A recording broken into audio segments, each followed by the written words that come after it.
질문하면 편하게 대답해 주시면서 저희가 함께 말씀을 나누면 좋을 것 같습니다. 네, 감사합니다. 네, 우리가 진정한 그리스도인이라면 믿음으로 고백해야 할 네 가지 중요한 사실이 있습니다.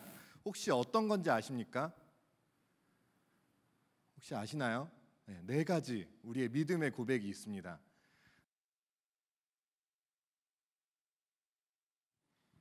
네, 여기 좋은별 자매님이 계셨으면 대답을 해주셨을 것 같은데, 네, 첫 번째가 뭐죠?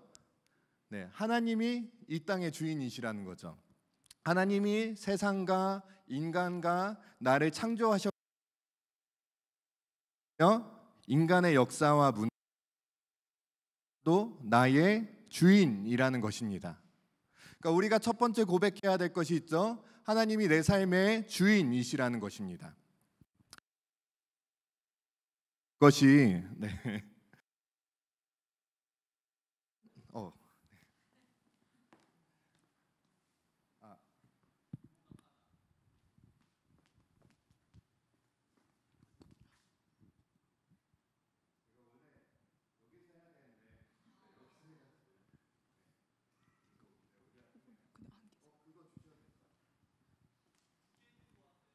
아, 두 개 들고 할까요? 네. 네. 네, 두 번째는 그러나 인간은 하나님이 주인이신 것을 거부했다는 것입니다. 하나님이 이 땅을 창조하시고 저를 만드시고 우리가 보이는 이 모든 것들을 만드신 우리의 창조주, 우리의 주인이신데 우리가 그것을 거절하게 됩니다. 자신이 스스로 주인 행세를 하고 있고 우리 또한 그런 사람이었습니다. 이러한 상태를 성경은 죄라고 이야기하고 이로 인하여서 우리가 살고 있는 이 땅은, 이 시대는 수많은 죄의 열매들을 맺어가는 것이라고 성경은 이야기합니다. 여러분, 이번 한 주간 뉴스를 보셨습니까? 정말 많은 일들이 있었습니다. 우리는 직간접적으로 사람의 생명을 너무나 쉽게 앗아가는 그러한 세상에서 살고 있습니다. 그리고 어쩌면 우리도 모르는 사이에 그것에 일조하며 동조하며 살아가고 있을지도 모릅니다. 우리는 깨어진 세상에서 살아가고 있습니다. 우리가 느끼든 느끼지 못하든 상관없이 이 땅은 깨어져 있습니다. 성경은 이 모든 깨어짐의 원인을 하나님을 거절한, 또 나 자신이 주인인 상태에서 비롯되었다고 말하고 이러한 모습을 죄라고 계속해서 이야기하는 것입니다. 그래서 성경이 말하는 죄를 다른 말로 표현하면 이렇게 말할 수 있습니다. 자기 중심성. 사랑하는 청년부 여러분, 우리는 이 죄의 문제에 대해서 자유합니까? 오늘 우리 삶의 주인은 누구입니까? 나머지 두 개는 다음 시간에 나누도록 하겠습니다. 세 번째, 네 번째 믿음의 고백이 있는데요. 궁금하신 분들은 제자 양육을 통해서 들으시기를, 풍삼초, 풍삼첫, 풍삼기 통해서 들으시면 감사하겠습니다. 오늘 나누고 싶은 말은 바로 이것입니다. 나 중심성, 자기 중심성의 이야기입니다. 여러분, 오늘 본문은 이 자기 중심성이 얼마나 무서운 것인지 분명하게 이야기합니다. 예레미야서 저희가 계속해서 묵상하고 있는데요. 어떠신가요? 예레미야 잘 묵상하고 계신가요? 네. 대답이 없으시면 제가 더 앞으로 갈 수밖에 없습니다, 여러분. 네. 네, 감사해요.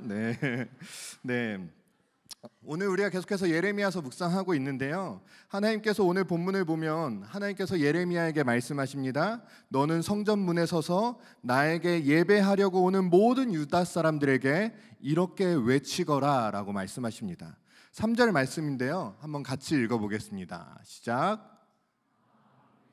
이스라엘의 하나님이 말한다. 너희의 모든 생활과 행실을 고쳐라. 그러면 내가 이곳에서 너희와 함께 머물러 살겠다. 아멘. 이 날은요, 예배자들이 여느 때와 마찬가지로 습관적으로 여호와께 예배하러 이 문으로 들어가는 날이었습니다. 그러니까 그렇게 특별한 날은 아니었습니다. 그냥 하나님을 예배하러 가는 시간이었습니다. 그렇기 때문에 아마 많은 이스라엘 사람들이 모였을 것입니다. 많은 이스라엘 사람들이 늘 하던 대로 예배를 드리러 가는데 그 성전 문 앞에 서서 예레미야가 이야기하는 것입니다.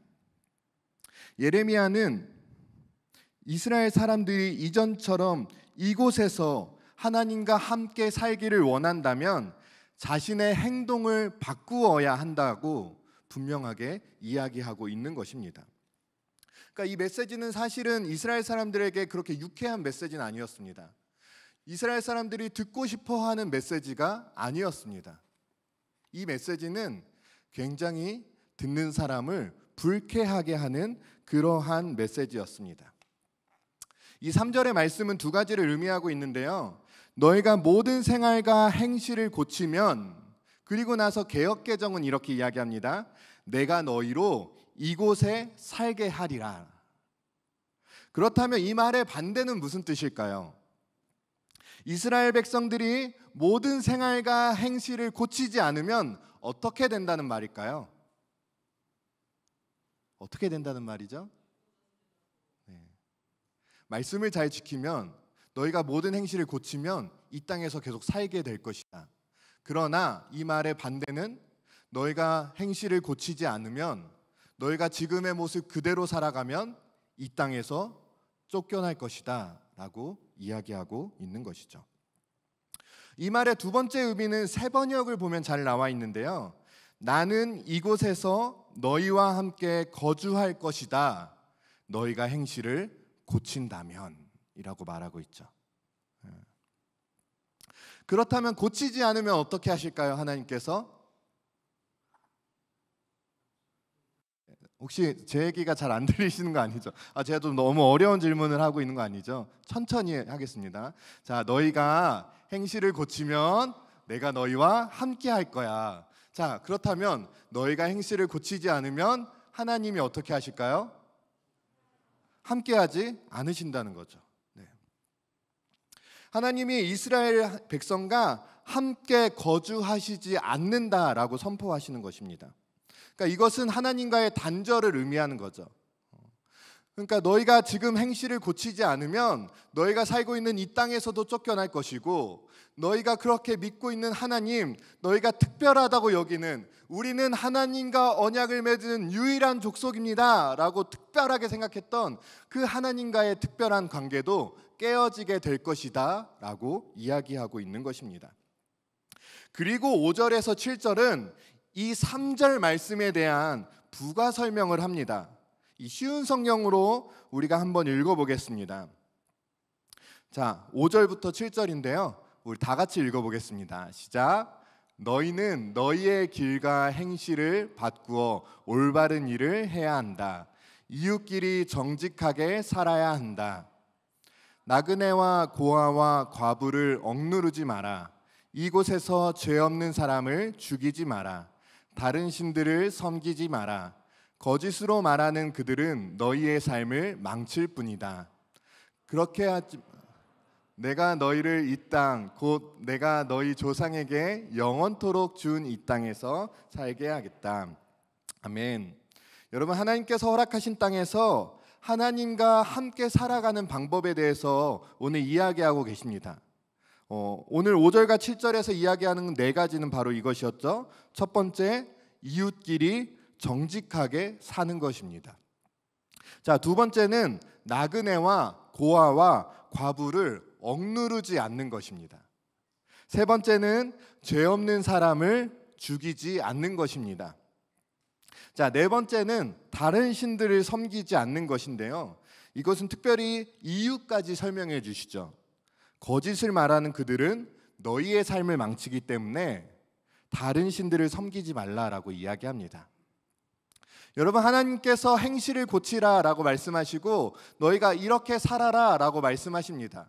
여러분, 이 네 가지 중에서 혹시 어떠신가요? 좀 어려운 게 있으신가요? 네. 이거는 잘 못 지킬 것 같다. 이거는 좀 어렵다. 그런 게 있으신가요? 네. 여러분, 이거 쉬운 일일까요? 어려운 일일까요? 네. 쉽다면 쉽고. 네, 우리가 정직하게 사는 거 쉬운 일일까요? 어려운 일일까요?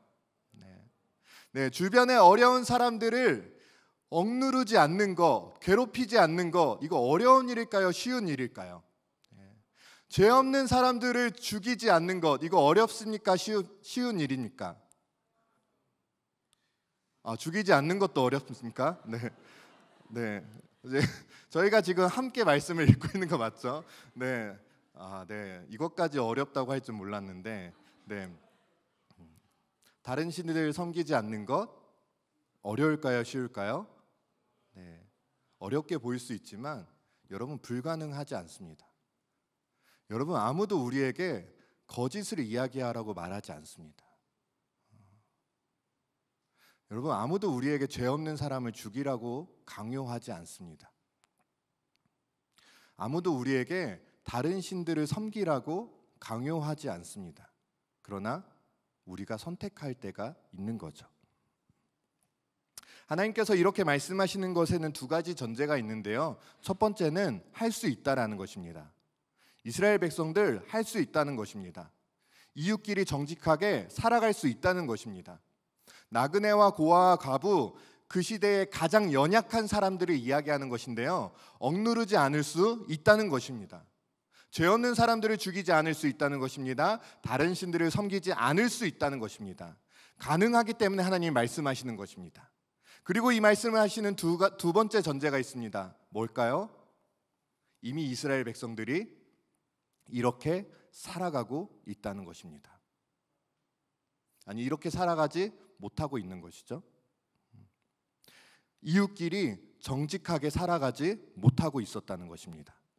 서로 속고 속였습니다. 자신의 이익을 위해서라면 내 옆에 있는 사람, 오늘 나와 같이 예배드리려고 성전에 갔던 그 사람도 속였다는 것입니다. 여러분, 옆에 사람 한번 보시겠습니까? 네, 옆에 사람. 네, 저 티 없이 맑은 모습, 네, 저 아름다운 모습, 저 거짓말은 태어나서 한 번도 안 했을 법한 그 모습을 갖추고 있지만 여러분, 그 사람이 나를 속이고 있다는 것입니다. 내가 그 사람을 속이고 그 사람이 나를 속이고 있는 것이죠. 네. 이스라엘 사람들의 믿음의 공동체 안에서 정직하게 살아가는 사람이 없었다는 것이죠. 서로를 속이며 살았다는 것이죠. 왜일까요? 왜 그렇게 속이며 살아왔을까요? 같이 예배드리고 같이 제사 지내고 같이 하나님을 섬긴다고 이야기하지만 왜 서로 속고 속였을까요? 그것이 나의 이익이 되니까요. 그것이 나에게 필요한 거니까 속이는 것입니다. 나그네와 고아와 과부를 억압했습니다. 그래서 하나님께서 하지 말라고 하시는 거죠. 돌보고 보호해 주지는 못할 망정 그들을 괴롭혔습니다. 가장 하나님의 사랑이 넘쳐나야 하는 그곳에 그들은 가장 하나님과 멀어진 모습을 보여왔습니다. 여러분, 제가 필리핀 아울리치를 함께 다녀왔는데요. 지금도 여전히 제 마음속에 남아있는 것 중에 하나는 저희가 첫째 날 갔던 코피노 거리였습니다. 코피노는 한국 남성과 필리핀 현지 여성 사이에서 태어난 자녀들을 일컫는 합성어입니다. 그러니까 한국 남자들이 유학이나 어학연수나 사업 등으로 필리핀에 체류하면서 필리핀 현지 여성과 자녀를 낳은 후 관계를 단절하여서 편모 가정에서 양육되는 자녀를 가리키는 것이 바로 코피노입니다. 그러니까 이 사람들이 살고 있는 동네는 저희가 갔던 필리핀 세부에서도 가장 열악한 지역, 가장 극빈에 속하는 그러한 지역이었습니다. 그런데 여러분, 저희가 그곳을 방문할 때 저희가 숙소에서 거기가 거리가 있기 때문에 차를 타고 이동했었는데요. 어디에 주차하고 갔는지 아십니까? 그 세부 지역에서 손꼽히는 커다란 쇼핑몰에 주차를 하고 이동하였습니다. 세부에서도 손꼽히는 변화가 큰 쇼핑몰이 있는 그곳에서 불과 걸어서 한 5분에서 10분 정도, 그러한 거리에 위치한 곳이 바로 코피노 동네였습니다. 가장 화려한 그곳 옆에 가장 사랑이 필요한 곳이 있었지만 아무도 관심을 갖지 않죠. 그저 그들이 짊어져야 할 인생이라고 생각하는 것이죠. 나그네와 고아와 과부를 향한 억압에는 무관심도 포함되어 있습니다. 물론 이스라엘 백성들이 당시에 행했던 것은 무관심 그 이상의 억압이었습니다. 왜 그랬을까요? 왜 그들은 고아를 억압했을까요? 왜 그들은 나그네를 억압했을까요? 여기서 나오는 나그네는 떠돌아다니는 사람들이죠. 거처가 없어서 그냥 떠돌아다니는 사람들입니다. 왜 그들은 과부를 억압했을까요? 왜 억압했을까요? 너무나 불쌍한 그 사람들을 왜 괴롭혔을까요? 이유는 간단하죠. 그것이 나에게 이익이 되니까. 그 사람들을 괴롭히는 게 나에게 이익이 되니까 내가 괴롭히는 것입니다. 또한 죄 없는 사람들이 죽어나가던 사회가 이스라엘이었다는 것이죠. 다른 신들을 섬기는 도시가 예루살렘이었다라고 말하는 것입니다. 이스라엘 사람들은 주변 강대국들, 자기들보다 강해 보이는 나라의 신들을 참 많이 받아들였습니다. 그래서 겉으로는 여호와 하나님을 섬기는 유일신의 모습을 보이는 것 같지만 실상 수많은 우상들을 숭배하고 종교 혼합주의로 가득 찼던 곳이 남유다 예루살렘이라는 곳이었습니다. 여러분, 왜 그랬을까요? 오늘 말씀을 묵상하면서 제가 가장 많이 들었던 생각은 이것이었습니다. 왜 그랬을까요? 그 사람이 죄가 없어도 죽여야 나에게 이익이 되니까 죽이는 것입니다. 하나님이 다른 신을 믿지 말라고 했어도 그 신을 믿어주면, 그 신 대충 예배도 드려주면, 그 신에게 대충 예물도 드려주면 나에게 이익이 될 것 같으니까, 나에게 도움이 될 것 같으니까 다른 신을 섬기는 것입니다. 여러분, 우리가 이 말씀을 묵상할 때 기억해야 될 것이 있습니다. 이스라엘 사람들의 모든 일상의 범죄에는 내 중심성이 있었습니다. 내가 보기에 좋은 거, 나에게 유익한 것, 나에게 기쁨을 주는 것, 내게 이익이 되는 것, 이러한 삶 속에서 그들은 이러한 행동을 하며 살아왔던 것입니다. 그렇게 살아감에도 불구하고 이 사람들이 이렇게 이야기했다고 합니다. 함께 4절 말씀 같이 읽어볼까요? 시작. 이것이 주님의 성전이다, 주님의 성전이다, 주님의 성전이다 하고 속이는 말을 너희는 의지하지 말아라. 이스라엘 사람들이 뭐라고 이야기했다고요? 없어졌나요? 여기 있죠. 네, 이스라엘 사람들이 뭐라고 이야기했죠? 네, 이것이 주님의 성전이다, 여기가 주님의 성전이다 라고 이야기합니다. 여러분, 무슨 뜻일까요? 주님의 성전에 우리가 있기 때문에 안전하다는 것이죠. 야, 우리가 지금도 예배 잘 드리고 있어. 야, 우리가 지금도 하나님께 잘 나아가고 있어. 우리가 지금도 하나님 말씀을 가까이 하고 있어. 그렇기 때문에 우리 안전해. 우리 하나님 안에 있어 라고 얘기하는 것이 바로 이 말입니다. 이 예루살렘 성은 안전하다, 주님의 성전이 있기 때문에. 그리고 주님의 성전 안에 살고 있는 우리는 절대 망하지 않는다 라는 것이 바로 이스라엘 백성들의 고백이었습니다. 이 말의 의미를 우리가 정확히 알기 위해서는 역사를 조금 더 살펴봐야 되는데요. 역사 이야기는 재미가 없을 수 있으니까 빨리 넘어가겠습니다. 그러니까 이스라엘 백성들이 살고 있는 지역에는 주변에 강대국들이 많이 있었습니다. 그리고 사실 이스라엘은 지금 나오는 이스라엘은 남유다라는 나라였고요. 이스라엘은 두 나라로 나눠지게 됩니다. 솔로몬 왕 이후에 남유다, 북이스라엘이라는 두 나라로 마치 우리 남한과 북한처럼 나눠지게 됩니다. 근데 북이스라엘이라는 나라가 먼저 그 당시에 최강국이었던 아시리아라는 나라에 의해서 멸망하게 됩니다.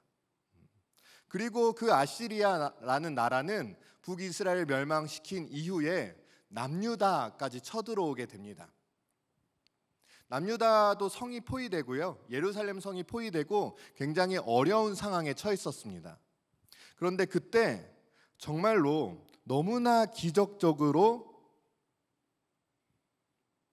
하나님의 구원을 경험하게 됩니다. 주님의 보호하심을 경험하게 됩니다. 그래서 그 아시리아의 공격에서 남유다 사람들이 살아남게 됩니다. 당시 이 사건은 엄청난 사건이었습니다. 그 세계 최강국이었던 그 아시리아의 그 공격을 막았던 엄청난 일이었습니다.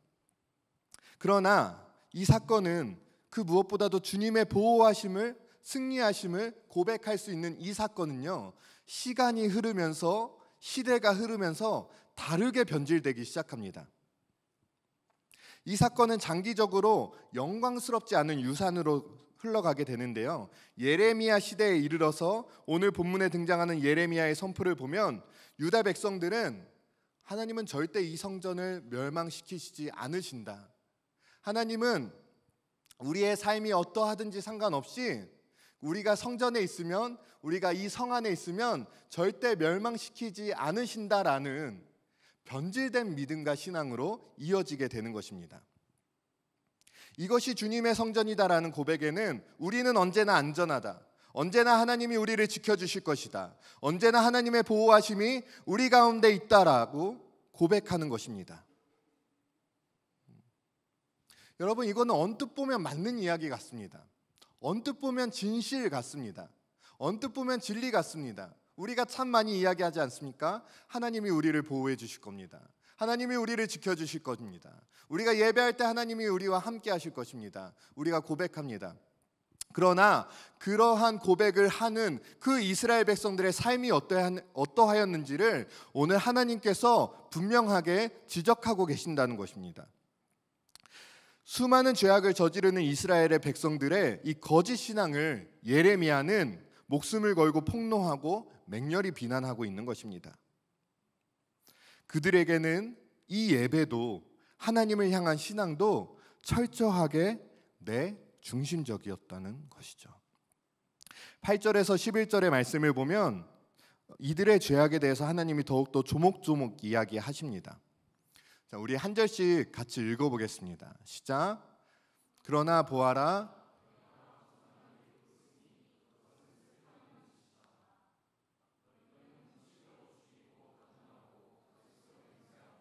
헛된 신 바알에게 제물을 바치고 너희가 알지도 못하는 신들을 찾아가서 섬긴다. 그러고도 너희가 내 앞으로 나아설 수 있다고 생각하느냐? 내 거룩한 이름으로 불리는 이 성전에 너희가 설 수 있겠느냐? 그런 역겨운 짓들을 해놓고도 우리는 안전하다고 말할 수 있겠느냐? 이곳은 내가 예배를 받으려고 정한 곳이다. 그런 이곳이 너희에게는 도둑들이 숨는 곳으로만 보일 뿐이냐? 나는 너희를 쭉 지켜보았다. 나 여호와의 말이다. 당연히 성전에 있으면 하나님이 보호하심이 있을 줄 알았습니다. 당연히 예배를 드리면 하나님이 우리를 지켜주실 거라고 생각했습니다. 그런데 그런 이스라엘 백성들을 향해서 하나님은 다른 이야기를 하시는 것이죠. 내가 다 알고 있다. 내가 다 보고 있다.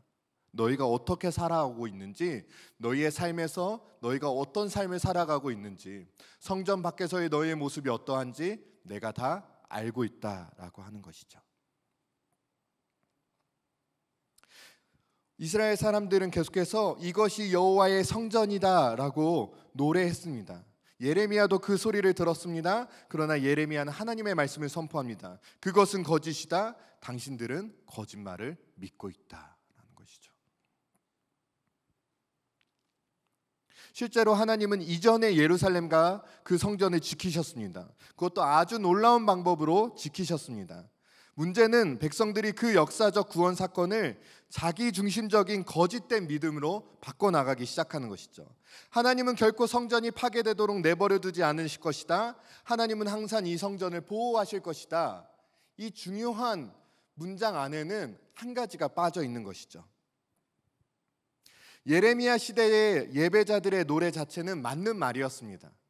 하나님이 우리를 보호하시는 분은 맞는 말이었습니다. 그런데 그 노래는 어느새 하나님을 기만하는 노래가 되었습니다. 하나님이 우리를 보호하시는 거 맞지 않습니까? 하나님이 우리를 지키시는 거 맞지 않습니까? 근데 우리가 이 노래를 고백하면 고백할수록 점점 하나님을 모욕하는 것이 되어버리게 되는 것이죠. 하나님을 찬양하는 것 같은데 언뜻 보면 그 찬양 안에는 사실은 하나님을 의지하지 않고 하나님을 무시하고 하나님을 거절하고 하나님을 믿지 않는 그들의 조롱이 담겨 있는 것이죠. 아마 이스라엘 백성들은 몰랐을 수도 있을 것입니다. 하나님, 우리가 그러한 마음으로 드리진 않았습니다. 하나님, 우리가 그 정도로 나쁜 사람들은 아닙니다. 그러나 여러분, 오늘 하나님 말씀하십니다. 너희의 삶이 너희의 예배의 고백을 조롱하고 있다라고 이야기합니다.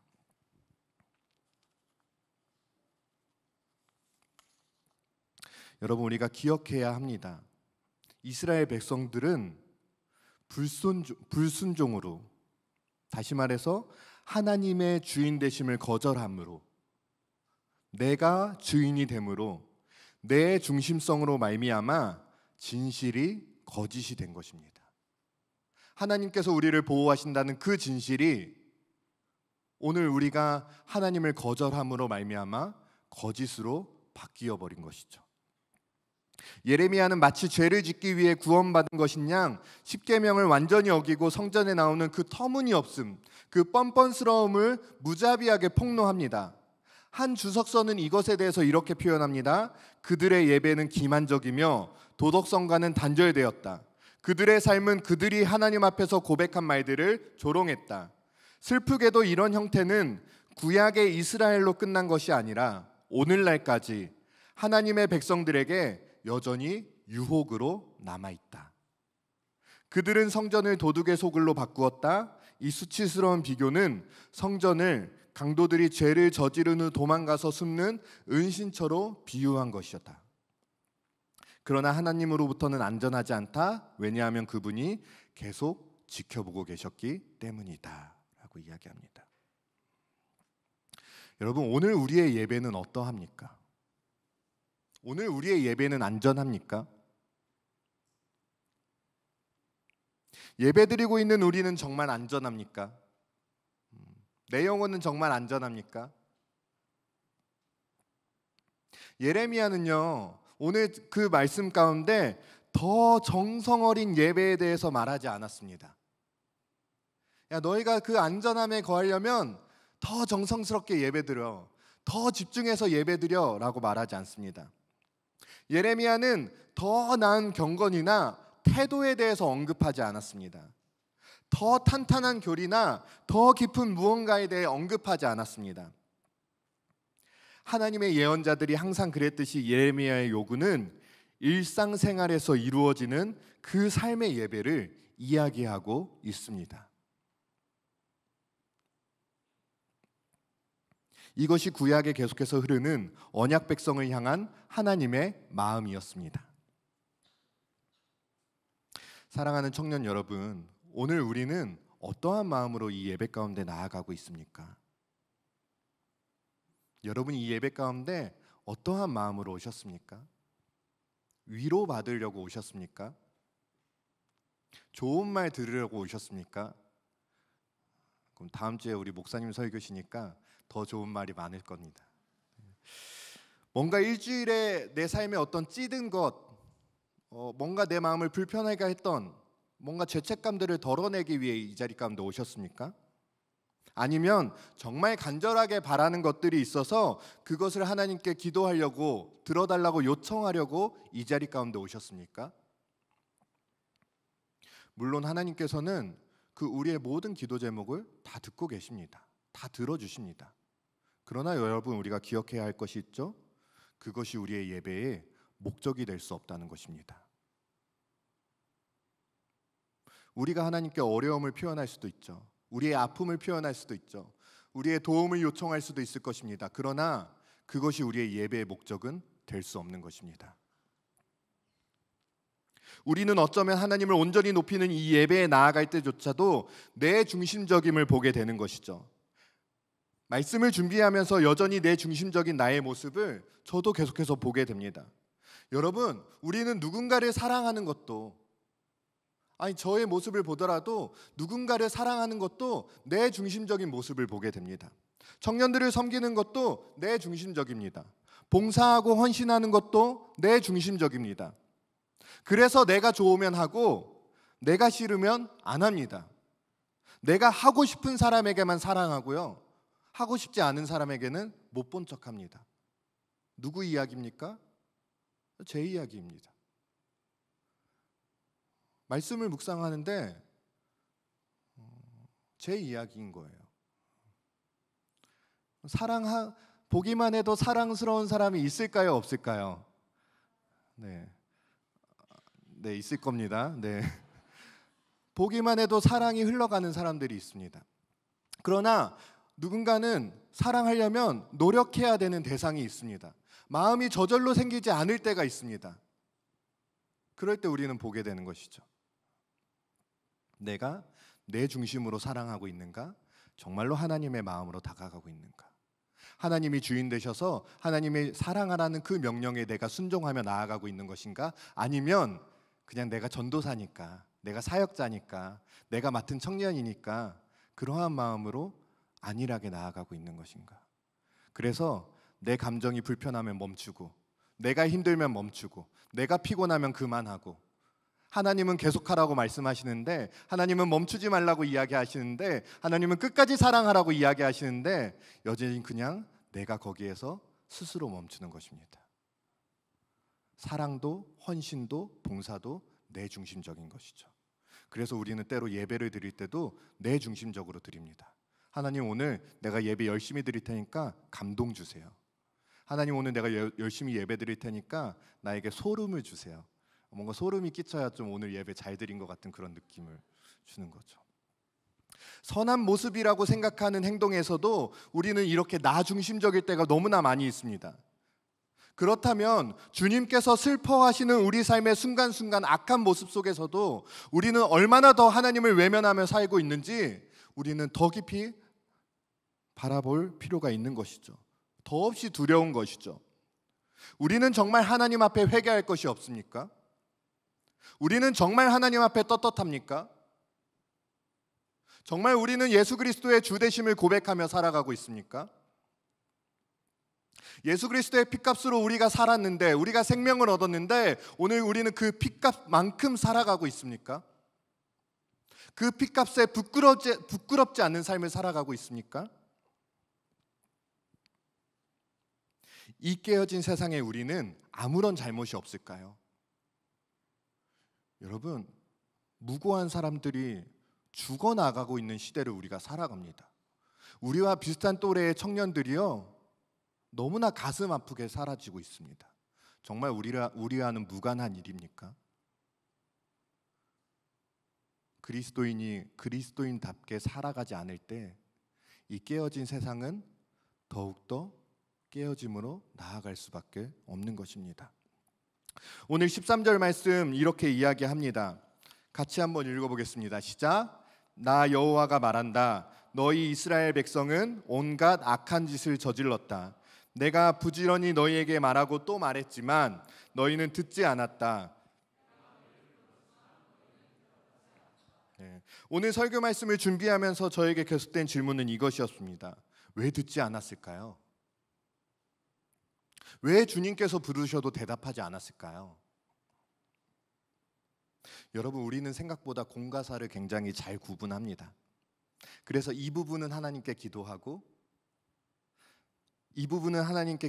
결정하려고 엄청 노력하고, 어떤 부분은 그렇게 기도하기를 바래도 절대 기도하지 않고 내 임의로 결정합니다. 여러분 어디까지 기도하시고 결정하십니까?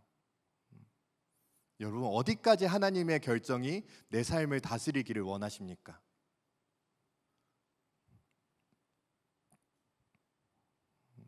제가 예수전도단에서 제자훈련 받을 때 그런 교육을 받은 적이 있습니다. 물론 다 이렇게 하라는 건 아니죠. 여러분 자다가 무의식적 잠깐 만약에 새벽에 깼다면 하나님께 질문하십시오. 하나님, 이 새벽에 나를 깨우신 이유가 있으십니까? 하나님 지금 나에게 무슨 말씀을 하고 싶으십니까? 여러분 우리가 그렇게까지는 살아갈 수 없겠죠? 쉽지 않겠죠? 그러나 여러분 어느 정도까지 질문하고 계십니까? 여러분 내 삶의 주인이 하나님이시라고 이야기하면서 오늘도 우리의 삶을 통해서 예수가 보이기를 원한다고 고백하면서 오늘도 나의 삶을 통해서 나의 몸부림을 통해서 나의 정말로 간절함을 통해서 예수 그리스도만이 나타나기를 소망한다고 우리가 고백하고 있는데 여러분 그 고백 가운데 얼마나 하나님께 기도하며 하나님의 주인됨을 선포하며 나아가고 계십니까?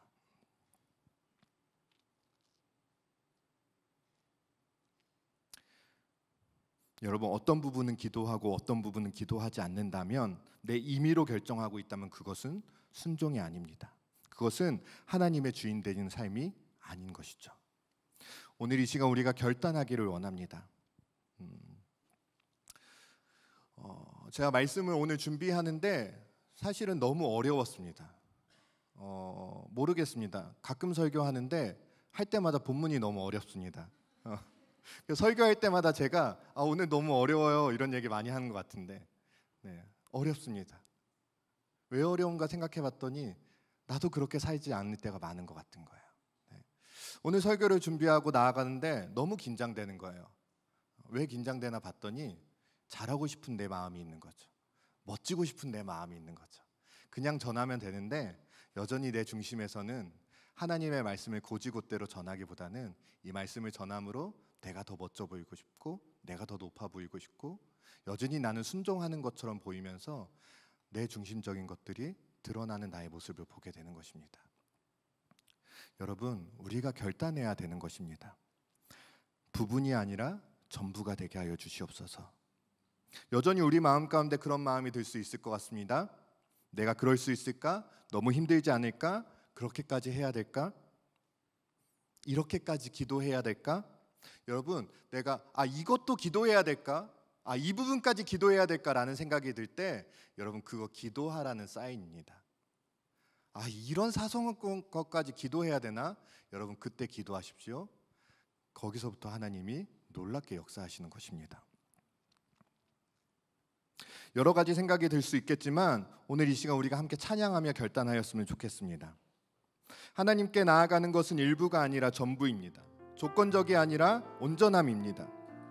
하나님 우리의 삶이 오늘 이 예배의 고백을 조롱하지 않는 삶이 되게 해달라고 우리가 함께 이 시간 좀 고백하였으면 좋겠습니다. 마이크만 전달하고